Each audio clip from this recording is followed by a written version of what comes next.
Coffee, black coffee. ওহ তুমি coffee নিয়ে এলে কেন? রাধুদা কোথায়? বাজারে। Good coffee. Thank you. তোমারটা কোথায়? আমারটা আবার কোথায়? বারান্দায়। আচ্ছা শোন বাবু, তুই শুধু শুধু অ্যালার্মটা কেন দিয়ে শুস বলতো? উঠিস না আর আমাকে দৌড়ে দৌড়ে সেটাকে বন্ধ করতে হয়। না না, মানে ওটা মনে শান্তি, বুঝলে বাবা।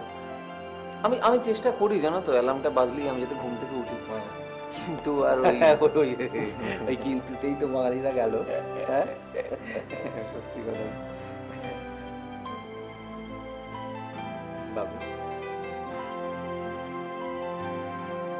তোর মা বেঁচে থাকলে এই আরামটা কিন্তু তুই পেতিস না। কোনটা? এই যে বিছানায় বসে বসে বেডটি খাওয়া বাসি মুখে। মাকেও রেগে যেত না? ওরে বাবা, সাংঘাতিক রেগে যেত। আরে আমারও তো ছেলেবেলা থেকে অভ্যেস, বসে বসে বিছানায় ঘুম থেকে উঠে জমিয়ে একটা কাপ কফি, গরম কফি নিয়ে বা চা নিয়ে খাওয়া। কিন্তু বিয়ের পর থেকে না, বিয়ের পর থেকে তুমি একবারে স্ত্রৈণ হয়ে গিয়ে তোমার বেডটি খাওয়া ছেড়ে দিলে, তাই তো? একদম। ওরে, ছেড়ে দেওয়ার যে কত মজা তুই কি করে বুঝবি?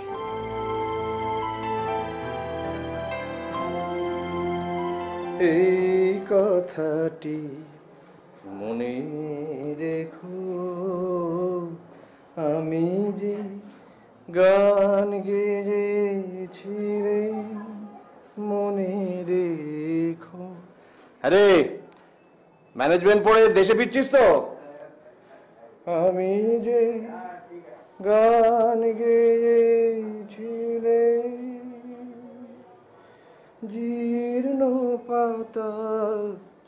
কিরে ভাবি, প্রেম টেম করছিস নাকি?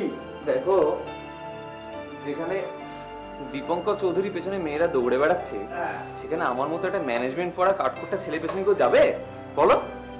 বলে জানাস ইউএসএ থেকে চিঠিটা আসছে তো? হ্যাঁ, মনে তো হয় যে কোনোদিন এসে যাবে বলে। আর কি, চিঠি আসবে, তারপর একবার ছেলের জন্য হাওয়া।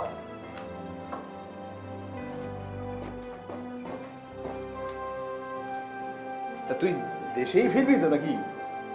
দেখো বাবা, এই ব্যাপারে আমি কিন্তু 100% বাঙালি। কিরকম?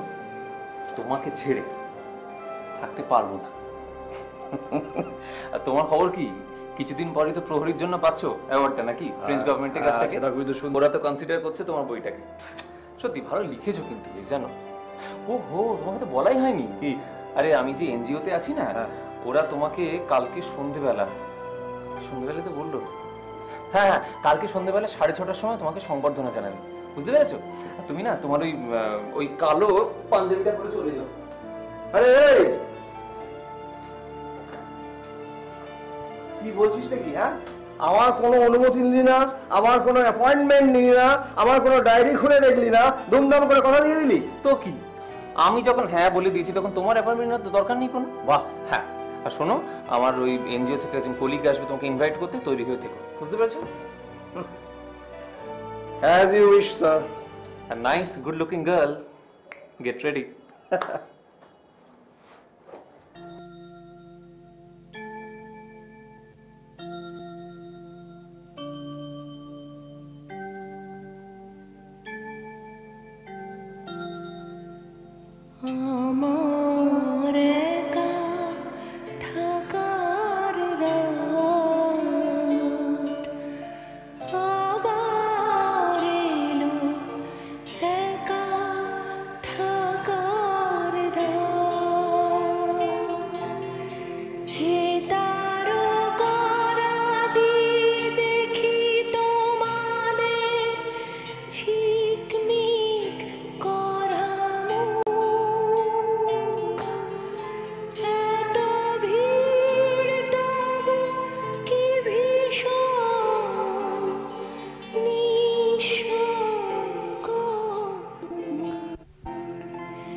কই না,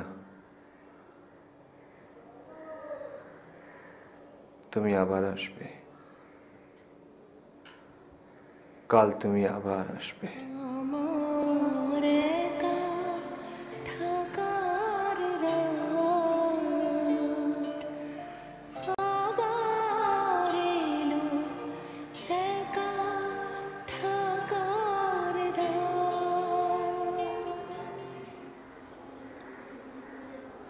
কি রে ভাবি, কখন এলি? অনেকক্ষণ। আমি খেয়ালই করিনি। রাধুদা বলছিল তুমি নাকি কারোর সঙ্গে দেখা করনি আজকে, কেন? এমনি এমনি? কারোর সঙ্গে কথা বলতে ভালো লাগছিল না। ও ঠিক আছে, আমি তাহলে চলি। কেউ আর তুই কি এক হলি?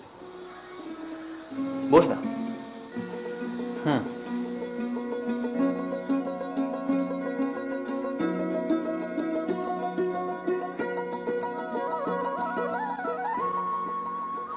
কিরে, আজ একটু খাবি?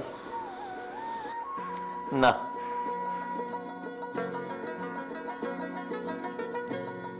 আচ্ছা, আমার ছেলে হয়ে তোর মদে অরুচি কি করে হলো বলতো? আমার কোটাটা তো তুমি খেয়ে ফেলেছো, তাই আমার খেতে পারি না। সত্যি তোর আর আমার কিচ্ছু মিল নেই, সব উল্টো।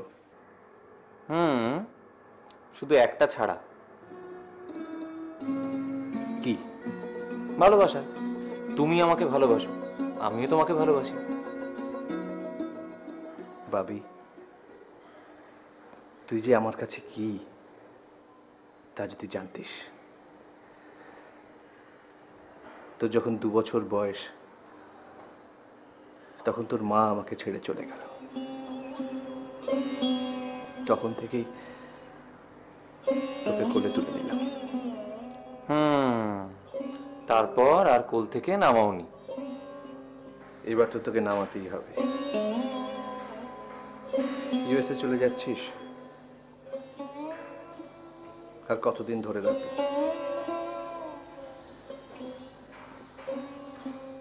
বাবা, আমি যাব।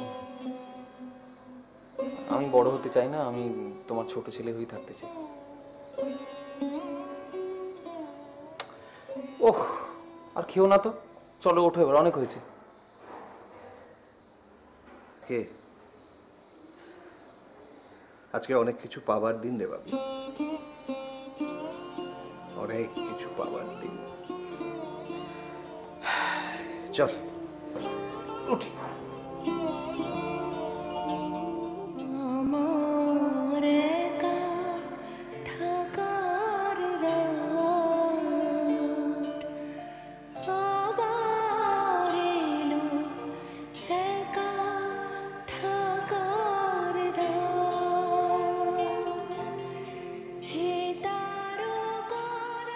চা দেব? রাধু, কোয়েনা নামে একটি মেয়ে আসবে, ও এলে আমার কাছে পাঠিয়ে দিও। আমার সব মনে আছে, কোয়েনা তো এলেই পাঠিয়ে দিও।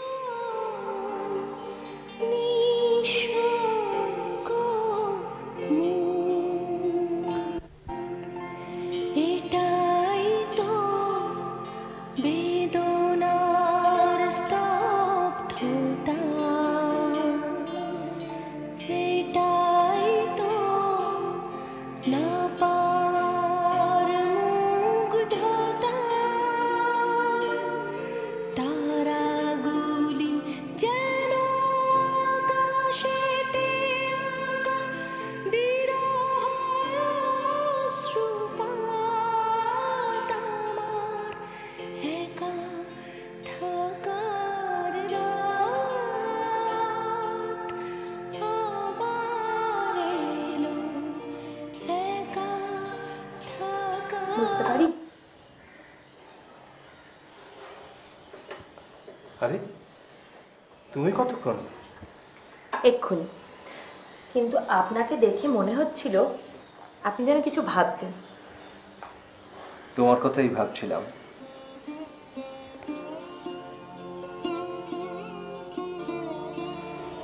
কি? তোমার আশার আছে তো, তাই। আমি তো ভেবেছিলাম আজকে সন্ধ্যাবেলা অনেক লোক থাকবে। তোমার সাথে গল্প করব বলে তোমাকে ডেকে নিয়ে এলাম। কালকে বড় ভালো গান করেছো, ভীষণ। আপনিও গানের কথাগুলো খুব সুন্দর লিখেছেন। রাধু, রাধু। প্রেমের গান তো কত শত থাকে, তাদের মধ্যে যেন এটাই সবচেয়ে সুন্দর। আরে বাবা, এ তো মেঘ না চাইতেই জল। রাখো রাখো রাখো, ট্রেতে চা, খাবার। আমি তো কখন থেকে রেডি হয়ে বসে আছি, এলেই দেবো বলে। আচ্ছা আচ্ছা, নাও চা নাও। আড্ডাটা ভালোই জমবে চায়ের সঙ্গে।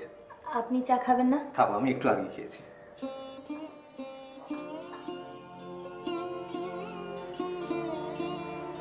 জানো কোয়েনা, একজন লেখক সার্থক হন তখনই যখন একজন সমজদার পাঠক তার মর্ম বুঝতে পারে। অ্যাওয়ার্ড পেলে ভালো লাগে ঠিকই, কিন্তু অ্যাওয়ার্ড ছাড়াও তার উপর আপনার লেখার মধ্যে উপরে প্রেমের একটা মোড়ক থাকলেও ভেতরে ভীষণ ব্যথা থাকে। আপনার প্রত্যেকটা লেখায় প্রতিটা শব্দ চয়নে কি হাহাকার। আচ্ছা, এমন কেন হয় বলুন তো? আপনি তো সব কিছু পেয়েছেন, খ্যাতি, যশ, অর্থ, লক্ষ্মী সরস্বতী দুজনের বাস আপনার, তাও এত হাহাকার। পাহাড়ের চূড়াতেই বোধহয় সবচেয়ে একাকিত্ব, তাই না? দেখেছেন আমি একা একা কিরম বকে যাচ্ছি।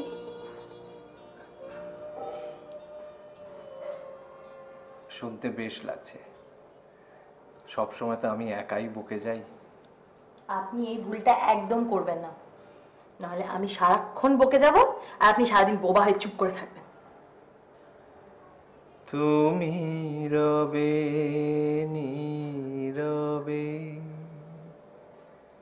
হৃদয়ে মম, তুমি রবে নীরবে। আপনি তো দারুণ গান গান। আপনি গান করেন না কেন? সাহস দিচ্ছ? তাহলে বুড়ো বয়সে একবার ট্রাই নি। ইস, আপনি মোটেও বুড়ো নন, আপনাকে দেখে যথেষ্ট ইয়াং বলে মনে হয়। আর ওই কাঁচা পাকা চুলগুলো, ওটা একটা স্টাইল, একেবারে ইন থিং। এই যে কোয়েনা বসো, সন্ধ্যে 7টা বাজছে, বাড়ি যাবে না? দেখেছেন, আমি এই জন্য গল্প করতে চাই না। আমি আর যাই। ও মা, এখনই চলে যাবে? একটু অপেক্ষা করো না, আমি নিজে তোমাকে বাড়িতে পৌঁছে দিয়ে আসবো। না, আসলে আমাকে যেতে হবে একটু তাড়াতাড়ি। তাহলে কালকে সন্ধ্যেবেলা আবার আসবে তো? কালকে সন্ধ্যাবেলা তো খুব জরুরি, আমার একটা কাজ আছে। একটা কাজ করো না, অফিস যাবার আগে একবার এসো সকালে। আমি কিন্তু দারুণ ব্ল্যাক কফি বানাই, কফি খেয়ে অফিস চলে যাবে। আচ্ছা ঠিক আছে, আসবো আমি। হ্যাঁ, তুই ওকে বাড়িতে পৌঁছে দিয়ে আসছিস? হ্যাঁ, আমি তো সেটা যেতেই পারি। তুমি? না মানে আমার নিজের গাড়ি আছে, আমি ঠিক চলে যাব, কিন্তু একটা শর্ত আছে। কালকে ব্ল্যাক কফির সঙ্গে আপনার শ্বেত বলাকা কবিতাটি আপনার মুখে শুনবো। আচ্ছা আচ্ছা, ঠিক আছে। আজ যাই। এসো।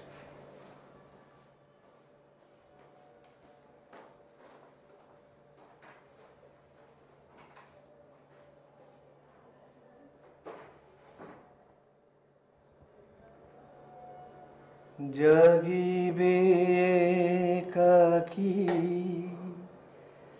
তব করুণ আঁখি,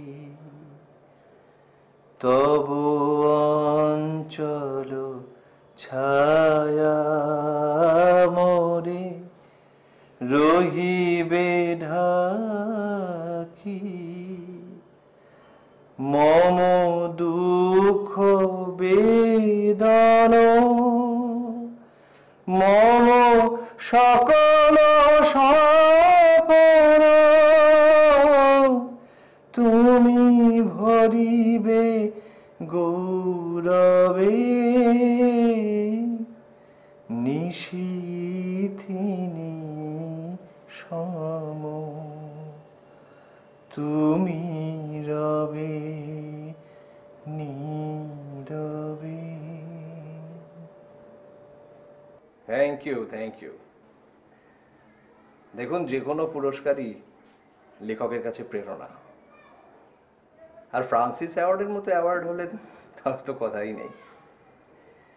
তবে একটা কথা কি জানেন, পাঠক পাঠিকারা যে লেখা অন্তর দিয়ে উপলব্ধি করতে পারে, তার কাছে কোনো আনন্দই ধারে পাশে লাগে না।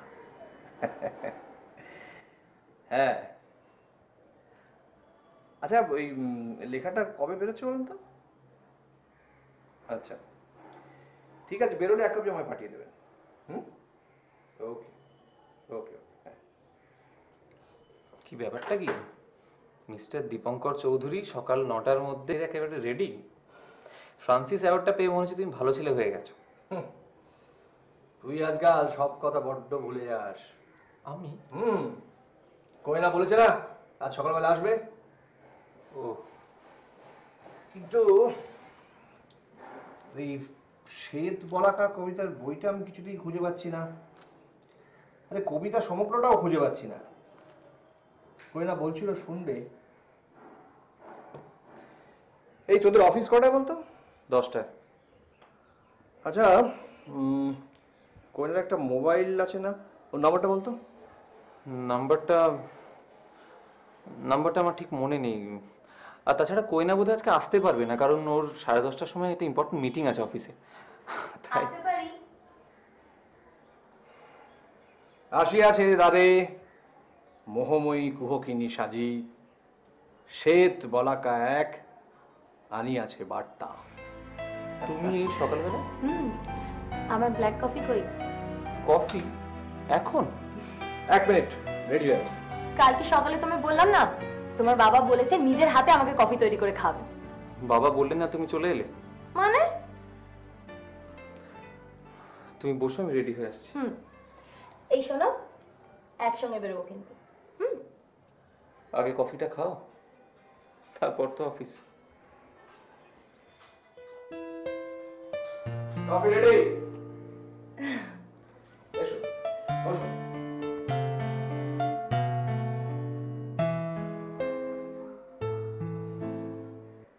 শ্বেত বলাকা বইটা খুঁজে পেলাম না, তাই তোমাকে পুরো কবিতাটাও শোনানো হলো না। তাতে কি হয়েছে, আরেকদিন হয় শুনবো। সেই ভালো। কি ম্যাডাম, কফিটা যে খেয়েই চলেছ, কেমন লাগলো বললে না তো? সরি সরি সরি, দারুণ হয়েছে, এক্সেলেন্ট হয়েছে। Thank you. ও কই না, তুমি তাহলে সীমন্তকের সঙ্গে বেরিয়ে পড়ো, আমি একটু বেরোচ্ছি। হ্যাঁ, আমি বেরোলাম রে।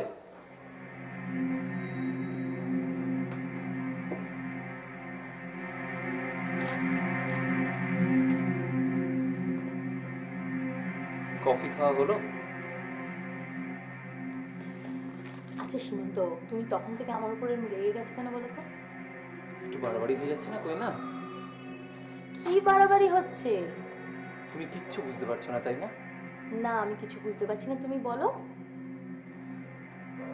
আমার বাবা তোমার প্রতি দুর্বল হয়ে পড়ছে, তুমি বুঝতে পারছো না? সীমন্ত,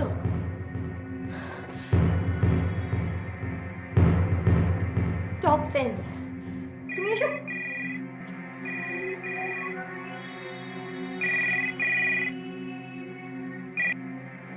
হ্যালো। হ্যাঁ, না না, আজ সন্ধ্যেবেলায় হবে না। না আসলে কালকে একটু সকালের দিকে একটা মিটিং রয়েছে, আমি আপনাকে পরে জানাচ্ছি। হ্যাঁ, আমি একটু ব্যস্ত আছি, আমি একটু বাদে ফোন করছি। হ্যাঁ, ওকে। তোমার বাবা।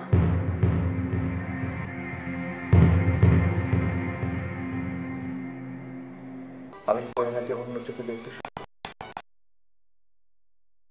শুরু করেছি। বাবা সবসময় চায় আমি কয়নার সঙ্গে কথা বলি, কয়নার সঙ্গে গল্প করি।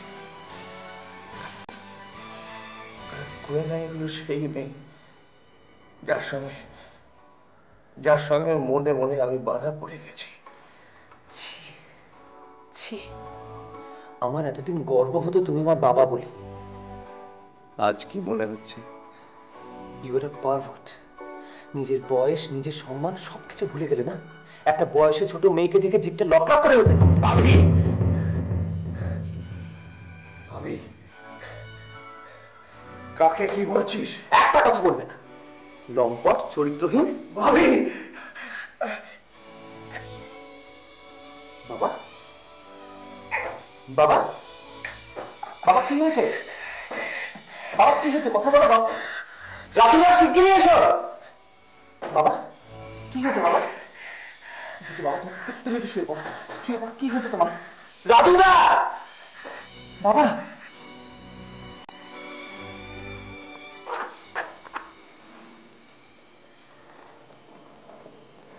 একদম রেস্টে রাখতে হবে, কিন্তু মনে হচ্ছে একটা মাইল্ড অ্যাটাক হয়েছে। অবশ্য সিচুয়েশন এখন কন্ট্রোলে এসে গেছে, তবে একটা জিনিস খেয়াল রাখবে, যেন কোনো রকম টেনশন না হয়, ঠিক আছে? আমি আবার আসবো। আর এই ওষুধগুলোকে একদম নিয়ম করে ঘড়ি ধরে খাওয়াবে, পারবে? নাকি একটা নার্স পাঠিয়ে দেবো? না না, আমি পারবো। দেখো যেন উল্টো পাল্টা না হয়, না না, তাহলে কিন্তু লাইফ রিস্ক হয়ে যাবে, ঠিক আছে? আসি তাহলে, নমস্কার।